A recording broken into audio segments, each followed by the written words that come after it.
Hello and welcome to the table. I'm Mark Windle. I'm Steve Rain. I'm Jonathan Hicks. And this is the second part of my top 30 games of all time. Yeah. So please look at the previous one if you haven't already looked at this. Yeah, this will be different to the which you'd hope so. I'm going to repeat the same 10 games again. That would be stupid. But I think there's a bit more of a different flavour in this group, and there's some. This is wildly different to my previous time when I did the top 30 games, which is good. There were a lot of big thematic games in the last top 10. I think there's still some in this, but I think the variation is, I guess you'll find out. Are we going to see any more Cthulhian-themed games? I can't remember that. I'll really have to check my list again, but I think it's a good chance. You had 2 party games in the last one. Yes. Yeah. Not sure we're going to find any more. I think that is the limit of your party game experience, is it? Anyway, let's go. Number 20. So, talking of thematic games, we have Jonathan's number 2 of all time. It's Too Many Bones. Yeah. I love Too Many Bones for multiple reasons. The main two being the levelling up system, which is sublime, is the best way to put it. The adding dice to my board, because it feels so much like I can't do everything, and every character I create will feel different and play differently, which is really cool. And then it's got tacked on that a really good tactical combat system that's not too complex, maybe one too many keywords at times, but it works so solidly, and you really need to work together, and that's why I really like it, because in some tactical games you can I'll just go, I'll blat that guy, he's dead, and then in this, you need to take off that many points, so I can take off this many hit points, so you can do that and I can do that, and you'll combine it together, and that's why it works so well. It's super thinky. Yeah. It's essentially a dungeon crawl style game, but yeah, as Mark says, the levelling up system is really, really nice. You're rolling dice in combat, but you have this neoprene mat with lots of different slots for different dice. So all the different dice you're rolling, they're not like D6s with 1 to 6 on, they've got different icons on every side, and every dice you have is different. So when it comes to levelling up, it's like, I could get this dice, or this dice, or this dice. Oh, what does this dice do? And you kind of look through, and there's so many different things you can do. And then if you get these 2 dice, that might be a nice combo, or you could go for these 2 dice instead. There are so many options for levelling up. It's a whole game in itself, isn't it? That levelling up. But that's the fun. Well, one of the big fun bits for me. It makes it different to others. It's really, really nice. Not played. Somebody keeping account of these. Yeah. It's at least 4 now, I think. Number 19. So, when I was ordering my list, I thought, I'm sure this game's going to appear somewhere, but it's gone up since last year, and it's an older game, but I still really, really enjoy playing it. That's Power Grid. Ah. I just like the valuation bit of it. The board bit's fun and stuff, and I need to get to this place before you, because there's the race, because you only... At particular points of the game, you open up the number of things that can be in a particular city. So initially, only 1 power station can be there. So there is a race and that sort of thing. But I really like that we're bidding on this type of power station, and now everybody's got to value it to have what they think and what they think other people want for it. And as far as bidding games go, this is my favourite because I just love that. And it's also smooth. I mean, it's a bit mathy in places, but rules-wise, it's just so easy to learn. Yeah, that's true.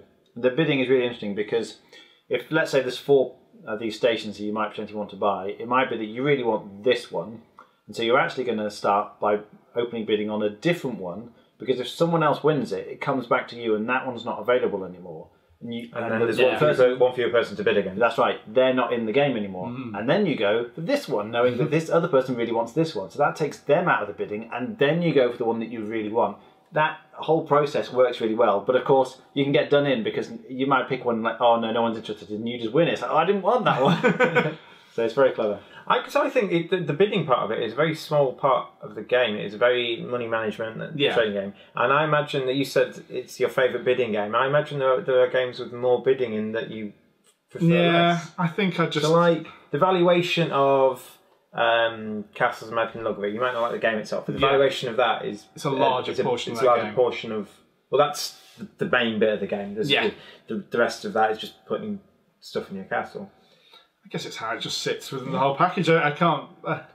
I ordered them, and this is where it fell off. I was like, it's fine. It's fine. I looked, and I genuinely went, oh, is that really there? I was like, yeah, I think I'm happy with it sitting in that spot. I'm not generally keen on bidding as a mechanism in games, but I like it in Power Grid.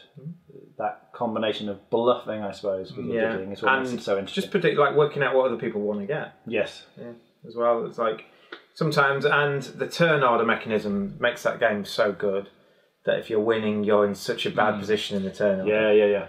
And generally, if you're winning, you're the person auctioning off the power plant. If you're not winning, you just sit back and wait for the person to pick the one you want, and then you start bidding. Otherwise, you just sit back and say, "Yeah, you can have the rest of them. I don't want those." Yeah. Number 18. So I'm not sure if I deserve flack for this one.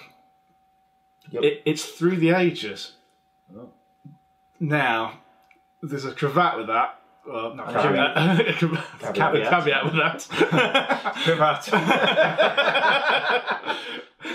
Yes, and that is, I don't want to play with other players. I want to play on the app. I want to play on the app. Okay. I've played this on the app at least 20 times in the past 6 months. Wow. I'm assuming this is the new version, but actually it's just the app version. It's the app version. I'm not going to give you flack for that. I wouldn't. It wouldn't be as hard for this to play because it's so long and waiting for people to move the cards down the stack every time somebody picks one it's such a slow process. It's an amazing game, but it just makes it go on too long for me. But the app, just knocking straight through it, and I love how the whole it means I've got more time for doing the things I like building the civilization and managing my resources and my materials and stuff. And so I just enjoy it a lot more in the app, and it was just like, wow, this is so much better than playing with other players. It's difficult because with any kind of big Civ game like that, there is an awful lot of overhead. And obviously things like, Civilization on the PC work so well because the computer is dealing with all the massive amounts of overhead required for maintaining, 5 or 6 different civilizations. Yeah. Not just for your own civilization, but for all the other civilizations. And you're right, when you sit there playing the game, like we played this once on evening with 4 player. We started at 6 and we finished just before the cafe closed. Yeah. It's like 5 hours or something. Because there's just so much to be done for each of the people. Particularly if they're not new to it, it can really slow down. And you're right, the app speeds it up enormously. I can totally see the attraction. But then when does it sort of stop becoming a board game? Yes. Like, surely the whole point of a board game is... Well, I was going to say you're interacting with other people, but then solo gaming is still fine, I think. I think if your favourite game is a game you prefer to play solo, that is absolutely fine. Yes, it is. But I guess why then wouldn't you just play computer games? I guess some people prefer the tactile interaction. Yeah. I mean, if there was a way of handling that better. But it is a board game. It was a board game first. Yeah, I don't know. If you're playing it on an app, I don't know what makes it a board game. If it's not actually a physical game in front of you. So you don't think you should count it? So I think it's fine for you to put on your list. But you wouldn't play I'm okay. I'll back him up. My argument is, okay, but how much interaction is there in the base Through the Ages? Oh, that's true anyway, yeah. You do your own thing. Yeah. I've played Terra Mystica Online for about 3 years in the leagues and stuff. Okay. I play like 4 games every 2 months. So in terms of how much Terra Mystica I've played physical compared to online. Yeah. So does that count? Well, it's a board game. Playing with other people. Yeah. Where does it stop? I mean, it's a board game that's been moved online because it's so popular. I want to go and play against the world. It's probably a discussion we could have another time. It's been an interesting discussion. I can think of other examples because there are PC games which are very like board games. But yeah, we should do a list or something. That feels like it. Anyway, I did say it would cause I'm with you, Mark. You can have that discussion. Number 17. So this one for me is one that keeps lingering on my list, and that's Trickerion Legends of Illusion. The game of being a performer from the 1900s-ish. Magic artist. Yeah, magic artist, yes. Try not to say wizard, that's the whole thing, because that's not right.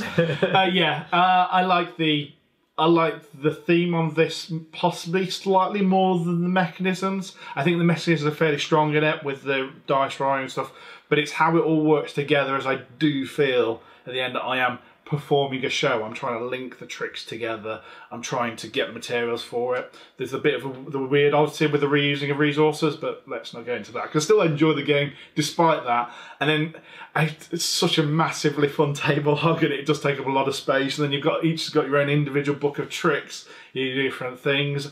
I'm looking forward to the expansions that I'm due to get from Kickstarter to see what they mix up in it.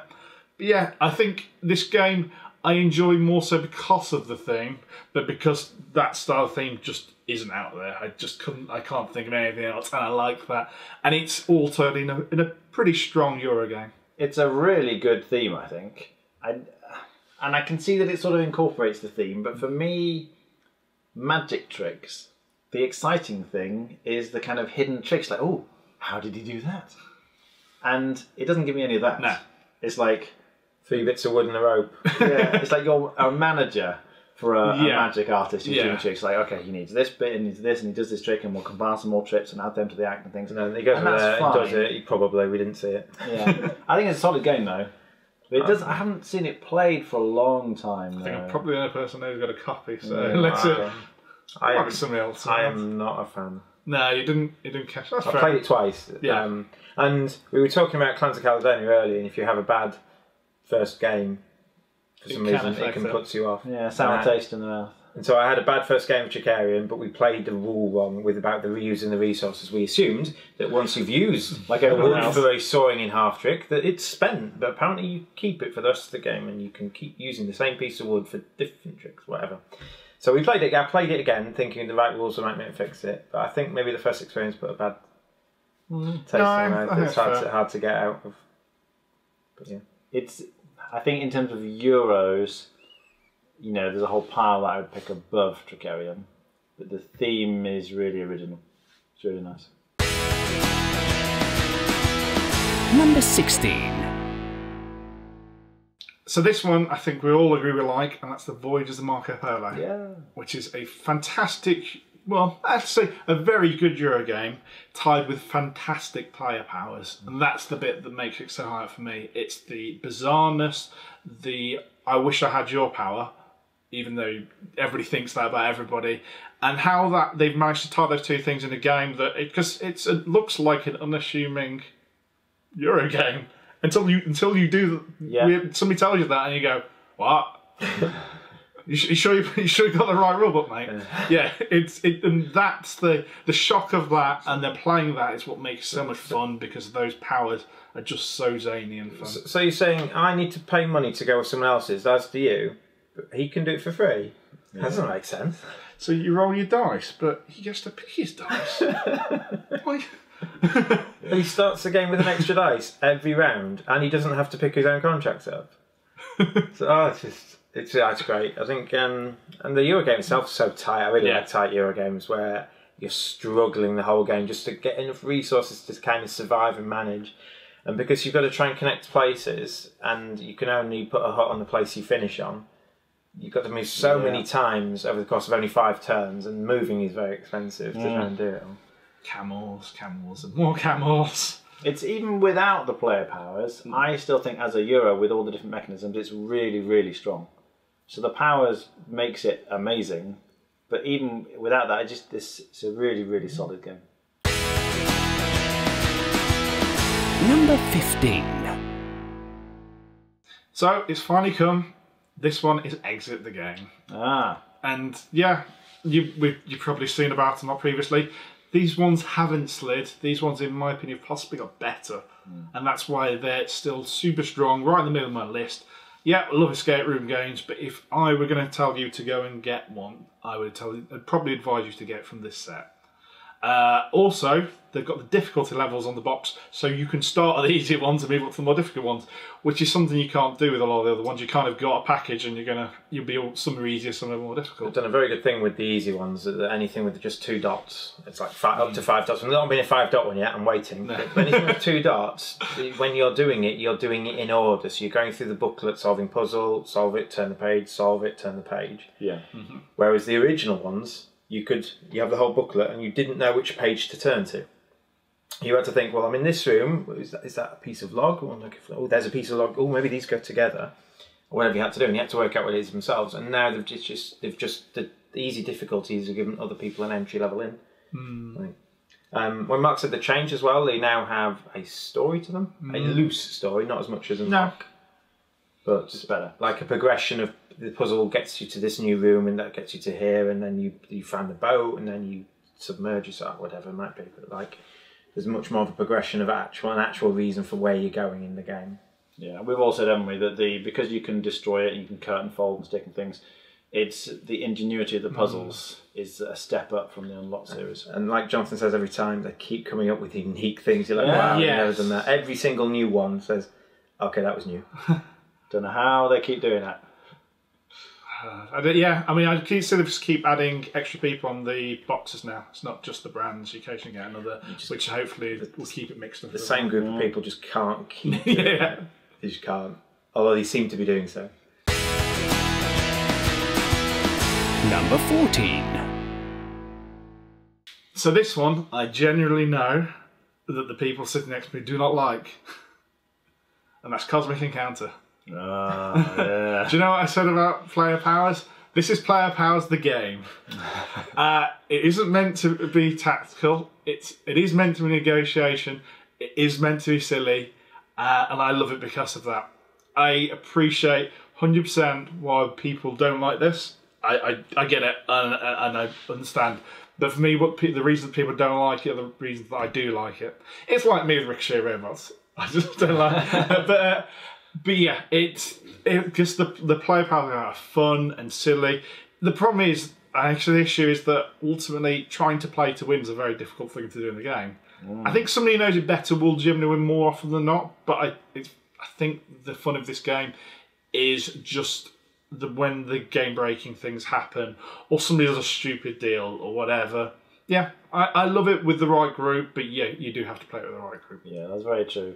I don't mind the player powers, although there's so many of them. They're so game-breaking that knowing what are possible powers gives you a definite advantage. Too many though. Yeah, that's right. Too many. So if you've only played it, once or twice, you're going to be at a significant disadvantage from someone who's played it, 10 or 20 times. The thing that I generally don't like, though, is the negotiation.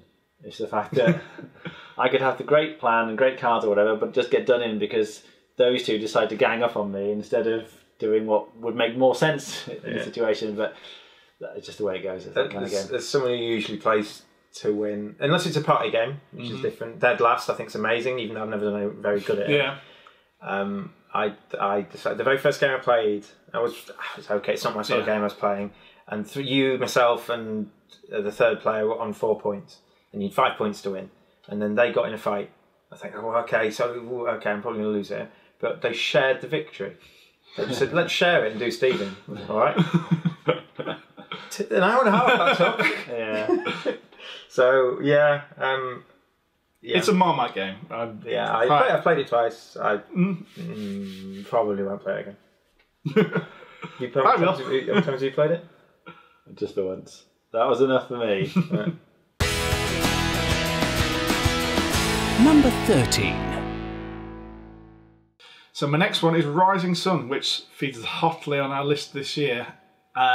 It's one of my favourite Dudes on the Map game, but I think it's also tied with the best combat system of a Dudes on the Map game. The bidding's the bit that makes it better for me, and the fact that I care. I'm bidding to win different things in the combat, and that just mixes it up. It means that times when you probably would normally lose, because if it's just a straight highest number wins, aka Blood Rage, then that would just be you've already seen it happen. It's done. It's finished. There's no point. But with this, because I might want particular things that are different to you, and you might want to try and stop me doing that, so you're now splitting your money that you're bidding those, when really I'm just going to not place anything, and I'm going to take half the winning money and take all your money and save it for another fight that comes later. And because that level of thinking's beyond just that individual fight, I really love it. Let alone the fact it's got big monsters and all the other fun things that come in it. It's even higher on my list, and but I love the theme as much as anything else. It's a very original theme with the Japanese mythology, as we said. And the miniatures are fantastic. You get all these great big monsters that then stomp around on the map. and yet it's not punishing in the way so many traditional dudes on the map games are. The Euro mechanisms make it far more equitable, and you don't just want to bash the same person over and over again. It does it so well. You can lose the majority of the fights and still win the game. Yeah. You can lose nearly all the fights and still win the game. I'm not a dudes on the map guy, but it is a game I quite like, and it is the best dudes on the map game ever. I agree. Number 12. So, I believe this is my last Lovecraftian game, and that's Arkham Horror 3rd Edition. Yeah. Which, when I talked about previous Live games that I've liked more, the more I've played them, this definitely comes into that. I really enjoyed my first playthrough. I think I gave it an 8, which I thought was a solid enough score. But I think I rate it higher than that now. I've played it multiple times and played at least one of the God now, so I've played 2 of the God. And it just manages to do something that I didn't think was possible, which is actually make Eldritch Horror and Arkham Horror in a more palatable time frame, but feel clean.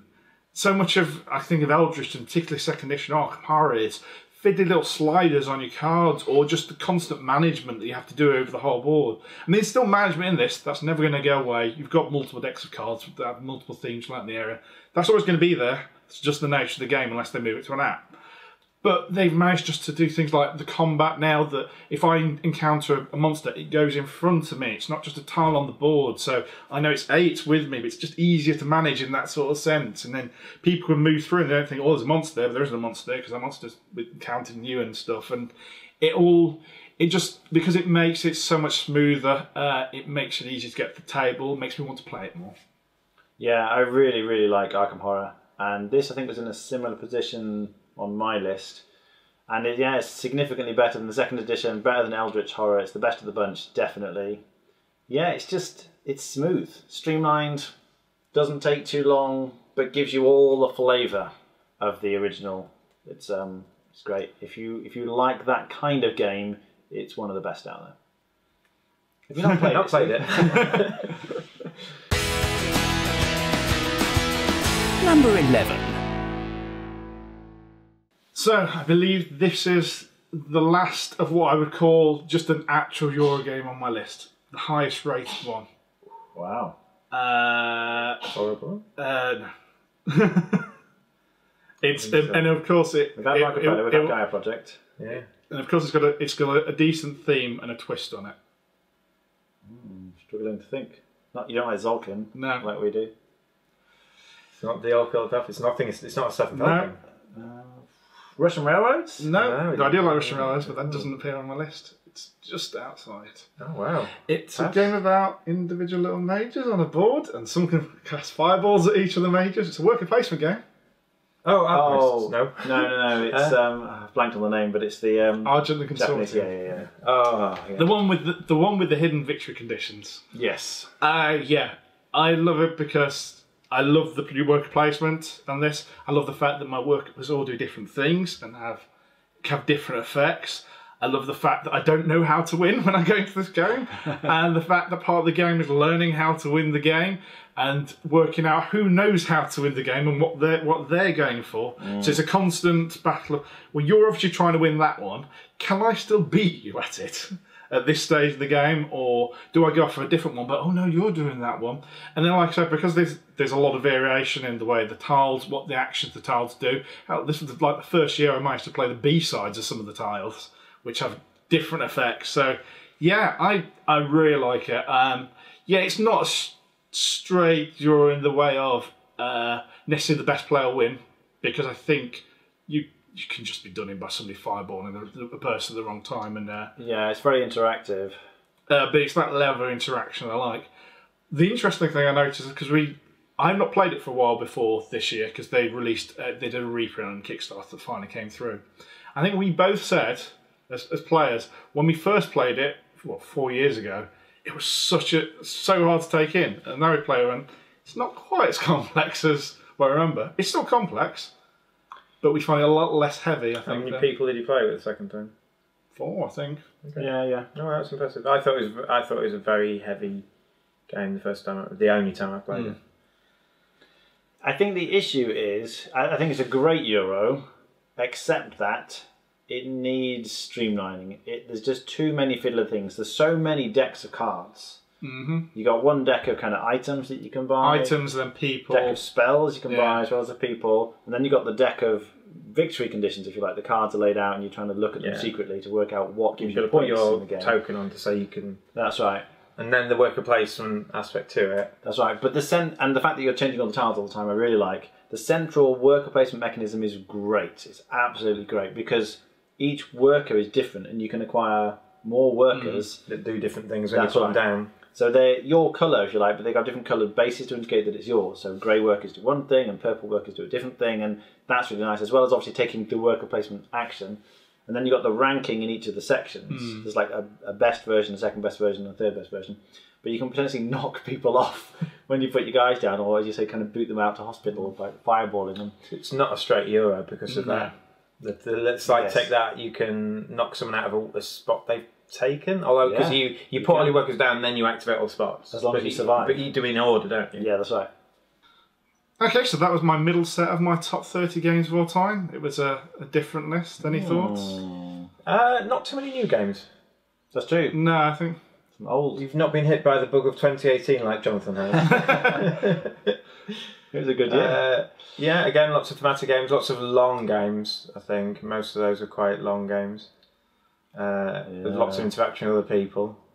Yeah, interaction, negotiation, a lot of that. But yeah, a lot of those games I've heard before, and I've played a few more of those than I had your previous list. That's a good list. Okay, well, thank you very much for watching. Please like and subscribe. We do appreciate it. And leave your comments below, so we'll take a look at them. I'm sure Jonathan at least will reply to them. He keeps a good gaze on all the stuff going through. So we've been The Tamer, and I've been Windle. That's Rain. I'm Jonathan. Goodbye. Good night.